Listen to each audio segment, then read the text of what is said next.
Welcome everyone to the Ditch the Struggle podcast. I'm your host, Alana Russo. I'm a graphic designer and career and success coach who knew I could do better, but kept falling short of where I wanted to go. And now, after years of exploring personal and career development, business, money mindset, and energy work, I'm here to tell you that yes, you can move from stuck and defeated to empowered and confident. Ready to dive in? Awesome. Together, let's ditch the struggle.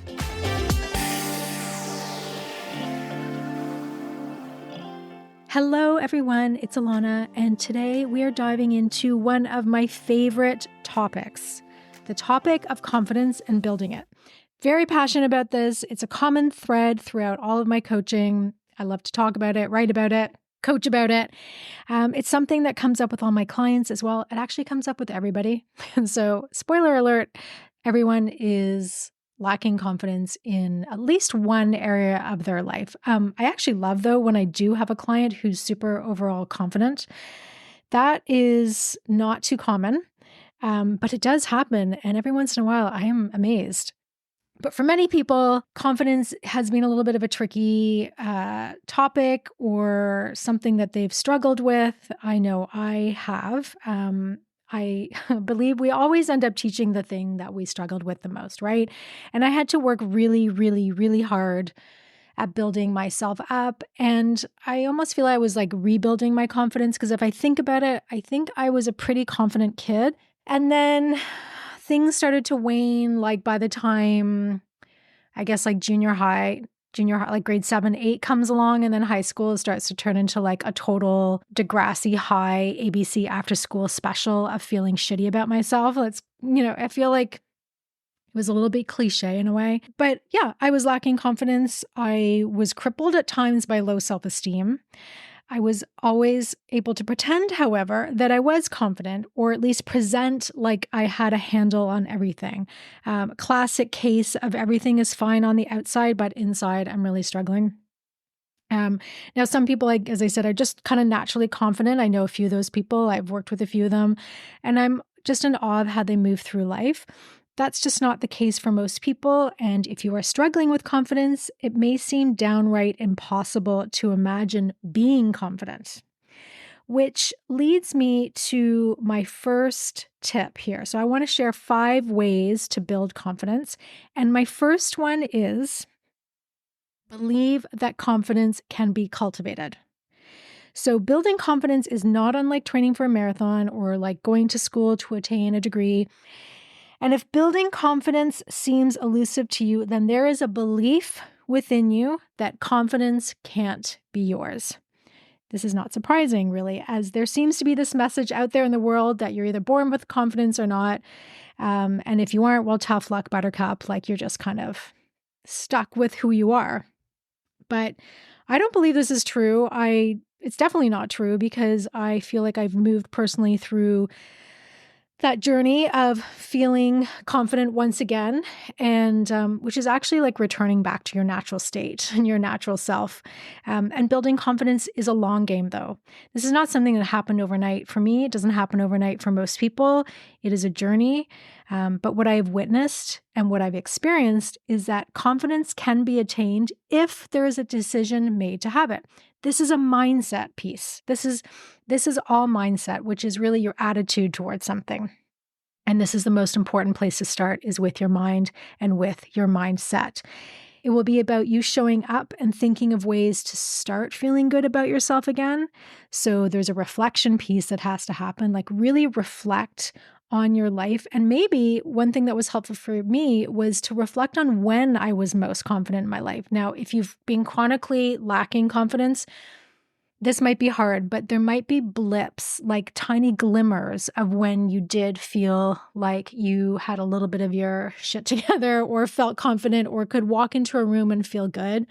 It's very different for everyone, but often it does look like seeing in your life where you might have started to lack confidence and then committing to a new mindset that states, it's time for me to step into confidence. And that is something that I did. I did make that decision that this was not going to be my life anymore. I was not going to be anxious all the time. I was not going to be feeling like crap. I was not going to be feeling insecure, suffering from low self-esteem. And maybe I was able to make that decision a little bit easier because I had a sense of what it felt like to feel good about myself. Again, when I was younger.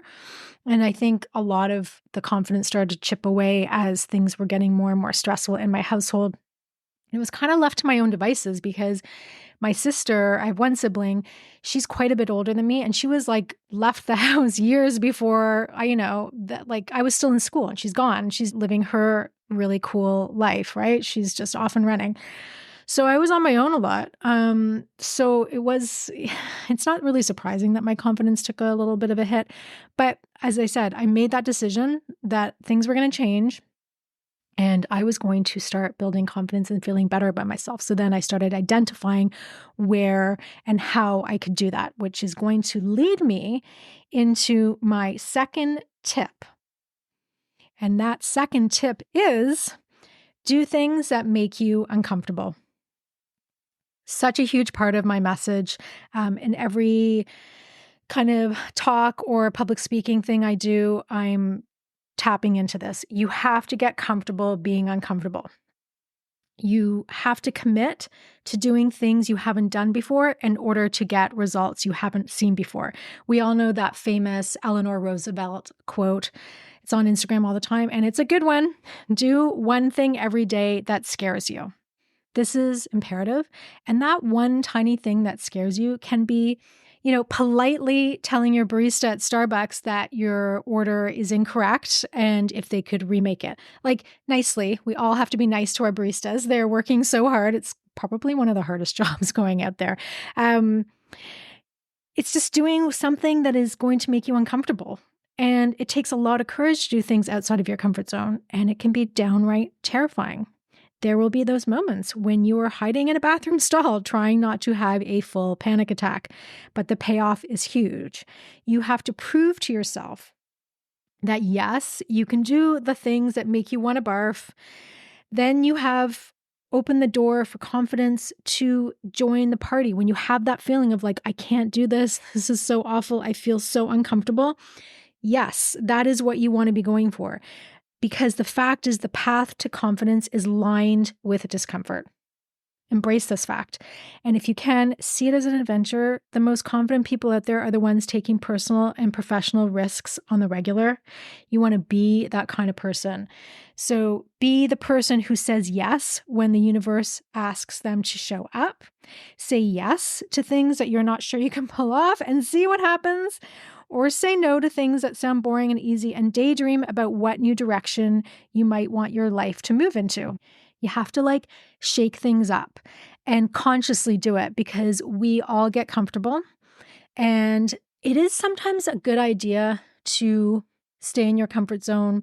If you've been through a lot of turmoil and you need things to the dust to settle, let's say you've job hopped and you just couldn't find something you liked and then you finally find something. It's okay and it's good and it can be healthy to ride things out and kind of settle into something and have normalcy and routine and all of that. But the trick is to, make sure you feel like you're still growing and expanding in that new role or that new job or whatever that new experience is. And just notice when you are kind of phoning it in. And if you're not feeling great about yourself or not feeling too confident, then that is sometimes a great thing to recognize so that you can be like, okay, it's time to step up. I know this fall, I had a good busy year and I did do a few things that definitely stepped me out of my comfort zone in 2023. But by the fall, I did feel like I was coasting a little bit. I was like, I really haven't done anything that's too challenging. And I know for me, I have to do those hard things that make me, as I say, kind of barf when I say that, because that's literally what I'll do if I'm really upset or stressed out. And you're probably thinking why would you want to put yourself in the position? Because I know the payoff is always huge. So this fall, I know the organizers of Design Thinkers, which is the big, huge Canadian graphic design conference, asked me if I would MC one of the speaker rooms at the conference. It wasn't the main stage. It was a pretty decent sized stage at the St. Lawrence Theatre in Toronto. I've never really been an MC. I'm not really that personality, but I knew I had to do that. I knew I had to do it. I had to get out of my frickin' leggings, put on real clothes, and get myself on a stage physically, put myself out there. Yes, it was deeply uncomfortable. I think the first introduction I did on the stage was not good, but I also accepted that it wasn't going to be great. I had to find my groove, find my feet, and just get used to being on stage again. I hadn't been doing that in a long time. So think about places in your life where you're feeling way too comfortable, and then think of a plan to do something that is going to just push you out. Sometimes signing up for a class, a course, signing up for that marathon. I don't know. I'm never going to run a marathon, but kudos to you if you guys want to do that. That's not on my bucket list, but I get why people do it. It's not about the actual finish line. It's about who you become while you're training for it, right? So get comfortable being uncomfortable, and you will watch and see your confidence soar. And now tip number 3, surround yourself with positive people and content. You may have already heard this before, but it is key to building confidence. You need to marinate in the positive vibes of people who support you and messages that help you believe anything is possible. So I'm not suggesting you ditch your friends and move to the countryside or up a mountain, anything like that. But I am suggesting you hang out with people who lift you up and truly believe in you. For some, that does mean changing friendship circles, or starting to wholeheartedly recognize who in your life is raising you up and who is dragging you down, a quicksand. We all have people in our life that we've sometimes let hang around, and you're like, I don't know how good this is for me. I don't feel good after spending time with them. I don't feel confident after spending time with them. You want to be with people who are cheerleading you on. This is interesting to note. Sometimes you will have friends who are really great and there for you when things are going badly because they feel good consoling you. It makes them feel good. There's this almost weird trauma bond that can happen. But you want to have the friends who are there for you when things are going really well, who can be I have been waiting for you to have this moment. I'm so excited to be able to be here to support you in this moment. So the friends that can be there for you when things are good, that is amazing. Keep those people. Yes, that's amazing. You also want to make sure the content you're consuming daily is making you feel good. I really believe a lot of what's out there on both social media, Netflix, especially Netflix, is bringing us down. And it is not good for us. It's really not good. So remember that your body and your mind is absorbing everything you engage in. I like to listen to obviously personal development podcasts whenever I can, as I feel my belief that anything is possible. I just need to be in that space. I decided a long time ago to drown myself with optimism as a way to combat my years of negative mental programming, because I just got into really destructive thought loops, negative mindset, wasn't saying nice things to myself. So, I do affirmations. I do have a mental, I have things I tell myself to bring myself out of a rut or out of feeling like crap. But I also do give myself permission to just, grieve something or mourn something or be in a bad mood. I generally have a 24-hour rule that I can stay in a crap mood for 24 hours maximum. And then I have to kind of start pulling my ass out of that. But I really surround myself with stories that are uplifting. I love to hear about people experiencing triumph. It's really helped me build belief in others and build belief in myself. This is why we listen to people's stories, because they can help us feel great about ourselves, and that we can connect to that feeling of anything is possible. And generally, if we're watching zombie apocalyptic movies on Netflix, that feeling doesn't come up. I don't know. Maybe it does for you guys, not so much for me. So really check in how you're feeling after watching content, anything on, social media, Netflix, all the things. And then when you're hanging out with certain people, after the fact, you kind of walk away and you've had the coffee with someone, how do you actually feel? I've mentioned this before, but if I'm feeling tired or drained after a coffee with someone, I really make a mental note to minimize interactions or shift the conversations that we're having, because it could be also me showing up to the table and dragging things down as well. But the more drained I am, generally, the less confident I feel. Like, I've never met someone who's drained and tired, exhausted and burnt out and feels like $1,000,000 and confident. I just don't see the two happening together, right? So you can only feel confident when you're energized, when your cup is full. So no one feels truly confident when they are in that exhausted state. And they also don't feel empowered. So you want to do things that are going to fill up that cup, fill up your energy, and then the confidence and the empowerment, which go hand in hand, will naturally bubble up to the surface. And now on to tip number 4, consistently improve your skill set. Now, what's interesting about this point is originally when I wrote it, I wrote constantly improve your skill set. And now I'm like, gross, gross, gross. I don't like the word constantly at all, because it brings up a feeling of restlessness and relentlessness, like just go, go, go. And that's my old struggle best self that I'm trying to leave behind. So when I wrote this, I was like, oh, that's really interesting that I don't want to actually use the word constantly. Consistently is totally different. Consistently can be, working out twice a week or posting on social media twice a week, which is actually my bar. I only post twice a week generally. So you want to consistently improve your skill set, but I'm not saying just go, go, go and constantly like up level your skills, because that's exhausting. And I don't want you guys feeling exhausted. I'm also not a huge fan of the whole side hustle culture, as I believe it does support a workaholic lifestyle. However, I do love that it encourages people to expand and improve their skill set. And if there's one thing that has served me really well in my career from a practical perspective, is that I've always upgraded and up-leveled my skills. So I have consistently taken courses, read books, tried different ventures like public speaking, teaching. That was a huge, huge up-leveling experience for me, which gives me a whole new skill set. So if I want to teach more, I can do that at any time.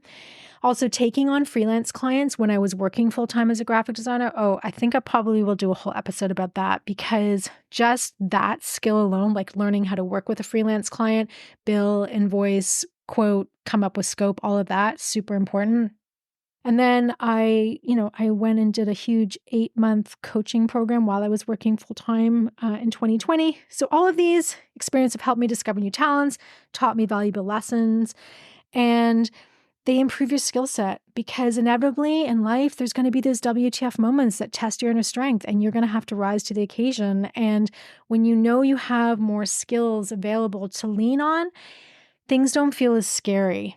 And you really do want to challenge yourself over time, learn new things. You begin to develop this priceless inner knowing that yes, you can take on that big client or self-publish that ebook or whatever it is, and that builds confidence. And you know what? Most people don't actually think about doing this. And I like to joke all the time that don't do what most people do. And I think I've lived my life that way. But most people don't actually want to up-level those skill set. And I know when I coach clients and they tell me about their growth mindset and they love up-leveling and learning new things, I'd like to point out to them that not everyone's like that. I do have some clients sometimes who are just fine to just kind of coast. And again, nothing wrong with that, but you can run into problems or challenges later on when you do need to shift your career or shift your position or your role or something. And I just think that people that are consistently, not constantly, up-leveling their skills tend to be a bit more confident. That's my observation anyway. So don't do what most people do and keep building your skill set. You need to try new things and not be good at them. You need the frustrations. You need those learning curves. You need those moments that just make you want to pull your hair out. This encourages a growth mindset, literally builds your brain up. And at the end of the day, you will have new knowledge that you can use to improve your business or rock your day job. At any time, you can hop on Udemy, Skillshare, like LinkedIn Learning, do small, tiny courses. Never has it been so accessible. Now, the trick is to actually carve out the time to do it. I highly recommend blocking a time in your calendar. I'm not obsessed with my calendar or one of those people that has like the most beautiful color-coded calendar ever. But if I do want to learn something or listen to a replay of a masterclass or do a webinar, I will put it into my calendar so that I actually do it, because it's really easy to push those things to the side. But if you actually do them, do the course, do the thing, sign up for the class and follow through, you're going to feel good about yourself. 1,000% you're going to feel good about yourself. And this leads me to my fifth tip.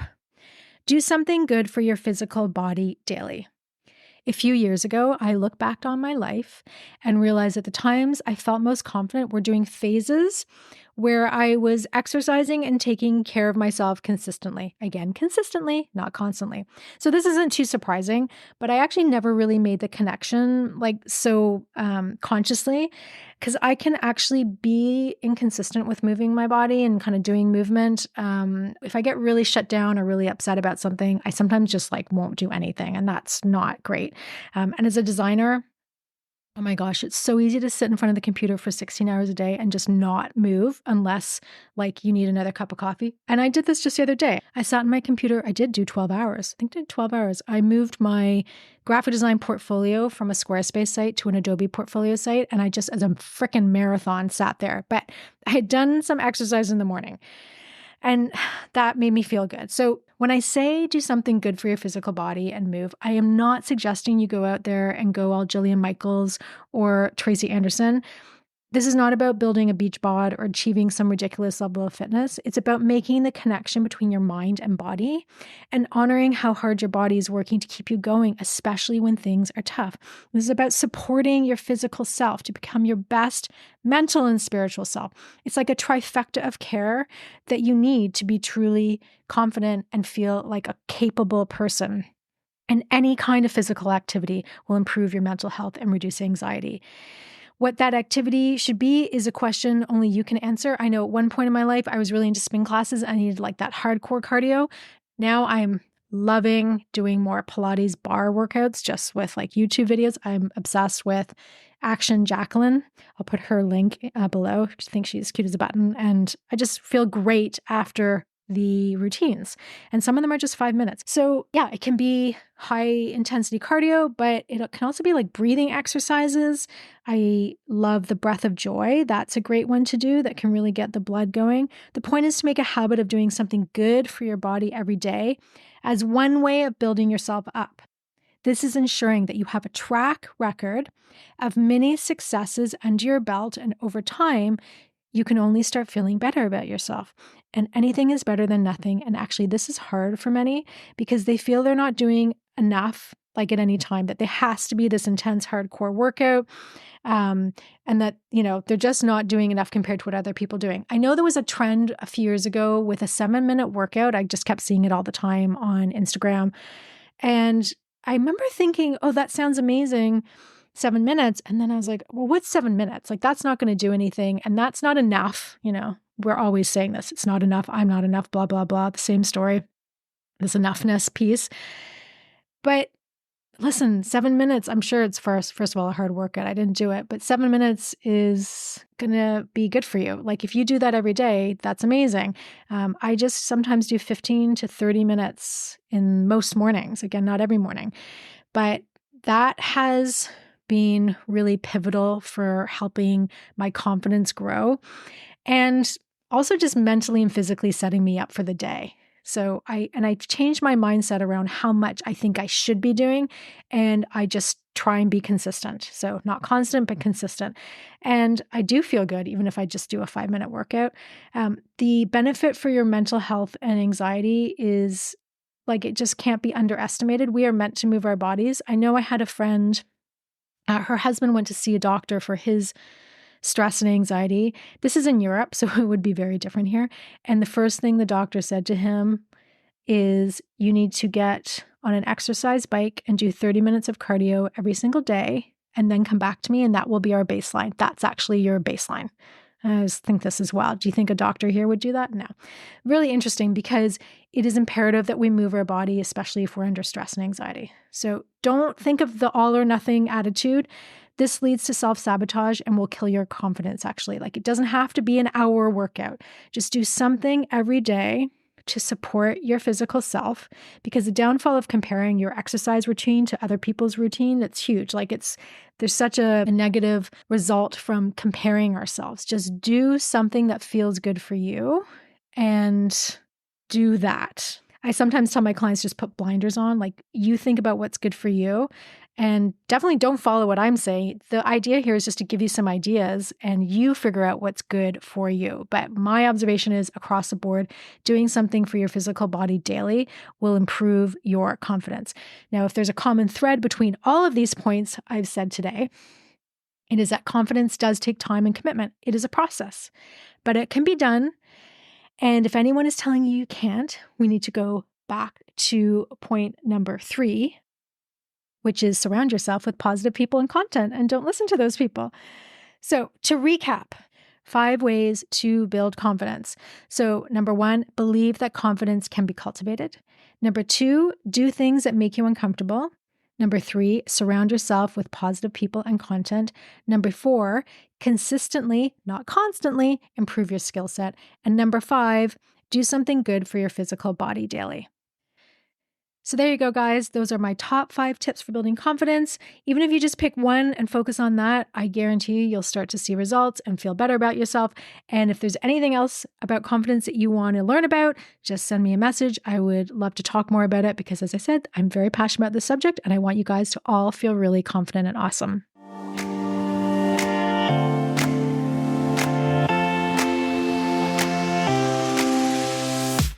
Thank you for joining me today on Ditch the Struggle. You showing up here means so much to me.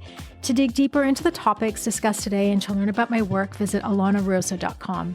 And don't forget to download your free resources while you're there. And if this episode resonated with you, please share with others who also want to ditch the struggle. Go ahead and subscribe to the podcast, leave a rating and a review, and let me know what you'd like to see more of on this podcast. And before I go, I want to leave you with my 3 favorite ways to ditch the struggle.